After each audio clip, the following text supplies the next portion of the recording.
മുസ്ലിം ലീഗിൻ്റെ general secretary advocate PMA സലാം സാഹിബ്, ഇവിടെ ഉടനെ തന്നെ എത്തിച്ചേരുമെന്ന് നാം കരുതുന്ന ബഹുമാന്യനായ ആഭ്യന്തരമന്ത്രി ശ്രീ രമേശ് ചെന്നിത്തല, അനുസ്മരണ പ്രഭാഷണങ്ങൾക്കായി എത്തുന്ന ശ്രീ K മുരളീധരൻ, ഇവിടെ നമ്മളോട് സംസാരിച്ച വിജയകുമാർ, നാം പ്രതീക്ഷിക്കുന്ന KN ബാലഗോപാൽ, ഇവിടെ സംസാരിച്ച എൻ്റെ സ്നേഹിതൻ ശ്രീ K രാജൻ, സ്വാമി ഗുരുരത്നം ജ്ഞാന തപസ്വി റവറൻ മോൺസിഞ്ഞോർ യൂജിൻ H പെരേര, അതേപോലെ തന്നെ KP മജീദ് സാഹിബ്.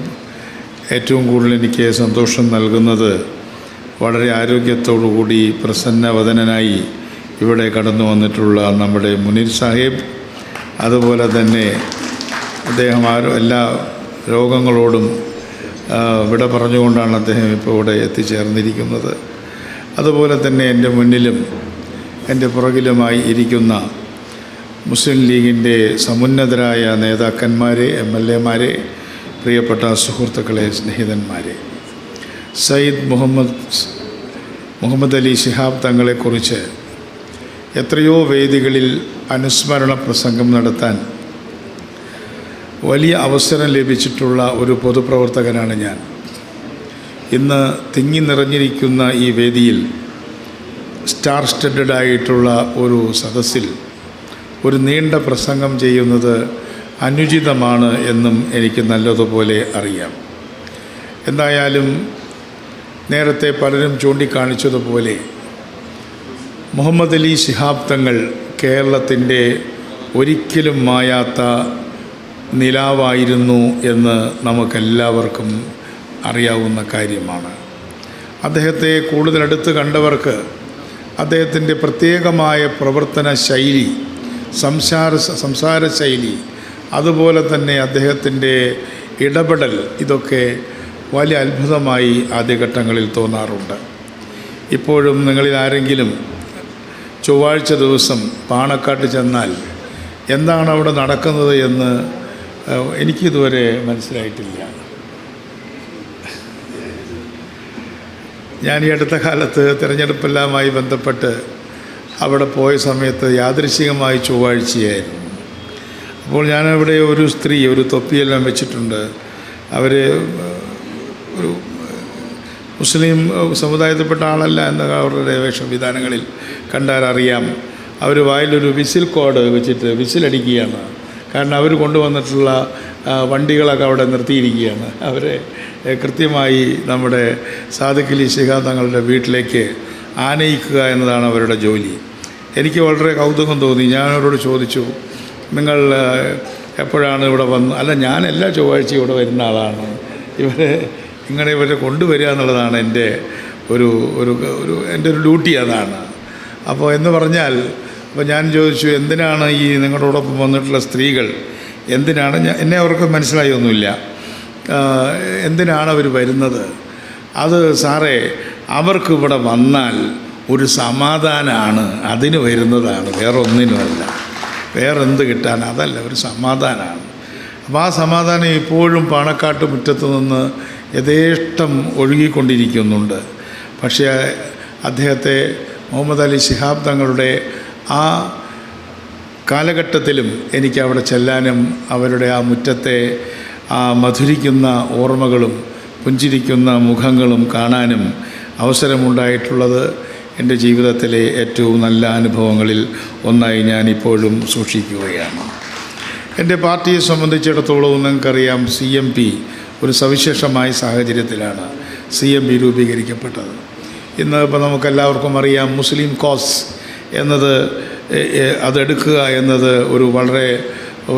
ഒരാൾ പ്രോഗ്രസീവാണോ എങ്കിൽ ഇന്ത്യയിൽ മുസ്ലിം കോസ്, മൈനോറിറ്റി കോസ് എടുക്കണം. അങ്ങനെ എടുക്കാത്ത ആളുകൾക്ക് ഇന്ന് പുരോഗമനം ആയിട്ടുള്ള ഒരു ചിന്താഗതിയിൽ സ്പേസ് ഇല്ല.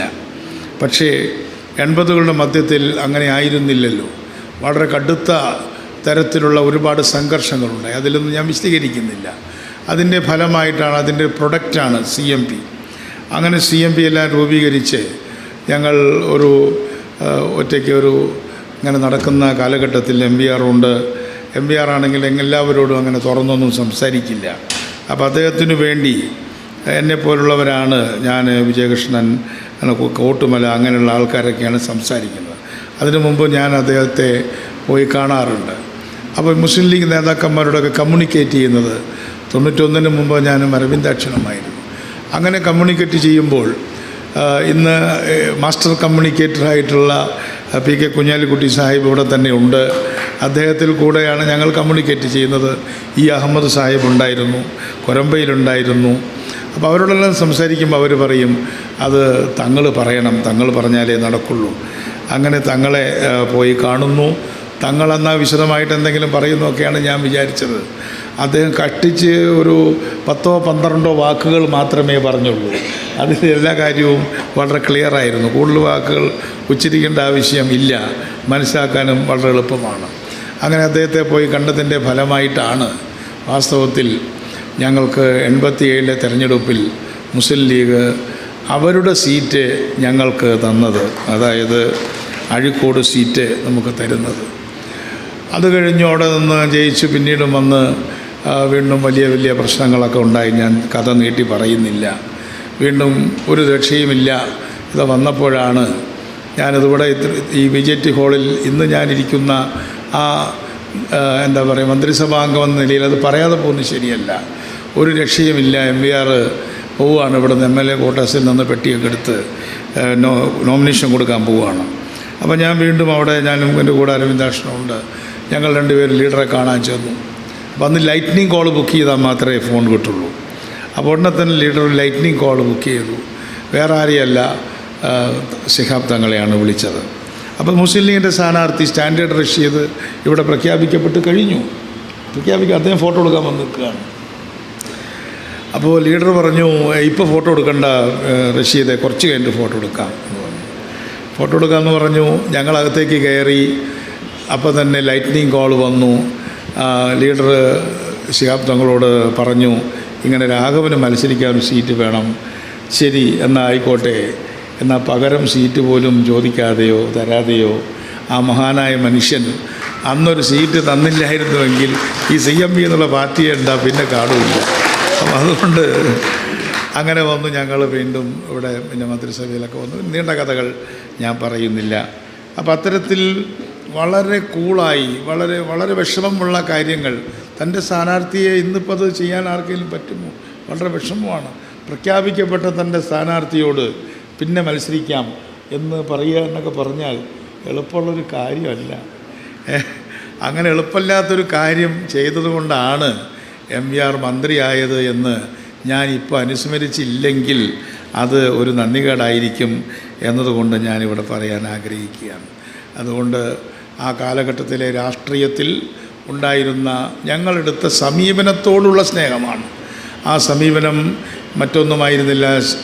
ശരീഅത്ത് വിവാദം കത്തി നിന്ന കാലഘട്ടത്തിൽ അത് ന്യൂനപക്ഷങ്ങളോടുള്ള സമീപനത്തിൽ മാറ്റം വേണം, അല്ലെങ്കിൽ CPMൻ്റെ ഔദ്യോഗിക നേതൃത്വം എടുക്കുന്ന സമീപനം ശരിയല്ല എന്ന് പറയാനുള്ള ധൈര്യം കാണിച്ചതുകൊണ്ട് തന്നെയാണ് ഞങ്ങളോട് ആ കരുണ അല്ലെങ്കിൽ ആ സ്നേഹം ഞങ്ങളോട് കാണിച്ചത്. കാരണം ഞങ്ങൾ അന്ന് പറഞ്ഞ കാര്യം ഇപ്പോൾ എല്ലാവരും അംഗീകരിക്കുന്നതിൽ വളരെ നല്ല കാര്യമാണ്. മുസ്ലിം ലീഗ് ഒരു വർഗീയ പാർട്ടിയായിരുന്നു എന്ന് പറഞ്ഞവർ തന്നെ അവർ തന്നെ അത് നല്ല കാര്യമാണ് മാറ്റിയത്. അതൊരു മതേതര ന്യൂനപക്ഷ പാർട്ടിയാണ് എന്ന് ഇന്ന് ഇന്ത്യ മുഴുവൻ അംഗീകരിച്ചിരിക്കുന്നു എന്ന് മാത്രമല്ല, ഇന്നത്തെ സ്ഥിതി 84-ലെ സ്ഥിതിയല്ല. ഇന്ന് ഫാസിസം നമ്മുടെ വാതിലിൽ മുട്ടുകയാണ്. നിങ്ങൾ ചെറുപ്പത്തിൽ പഠിച്ചിട്ടുള്ള ഒരു കഥയുണ്ടല്ലോ, ചെന്നായ വന്ന് പന്നിക്കുട്ടികളുടെ ആട്ടിൻകുട്ടികളുടെ വാതിലിൽ മുട്ടിയൊരു കഥയുണ്ടല്ലോ. ആ വാതിലിൽ മുട്ടുമ്പോൾ ആട്ടിൻകുട്ടികൾ പേടിച്ചിരിക്കുകയാണ്.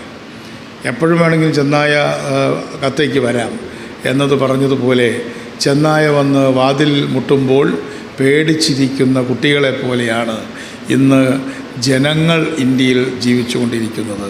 പക്ഷേ ഈ ചെന്നായിയെ പേടിക്കരുത് എന്ന് ശക്തമായി ഒരു സമുദായത്തോടും പൊതുജനങ്ങളോടും പൊതുവിൽ ഇന്ത്യൻ സമൂഹത്തോടും വിളിച്ചു പറയാൻ മുസ്ലിം ലീഗിന് പണ്ടത്തെ പോലെ തന്നെ ഇപ്പോഴും കരുത്തുണ്ട് എന്നത് ഫാസിസത്തിനെതിരായിട്ടുള്ള നമ്മുടെ പോരാട്ടത്തിലെ ഒരു വലിയ കാര്യമായിട്ട് തന്നെ ഞാൻ കാണുകയാണ്.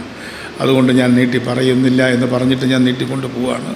എന്തായാലും എനിക്ക് ബഹുമാനായ ശിഹാബ് തങ്ങളെക്കുറിച്ച് പറയുമ്പോൾ തീരെ ചുരുക്കി പറയാനും അറിഞ്ഞുകൂടാ എന്നൊരു പ്രശ്നവും ഞാൻ നേരിടുന്നുണ്ട്.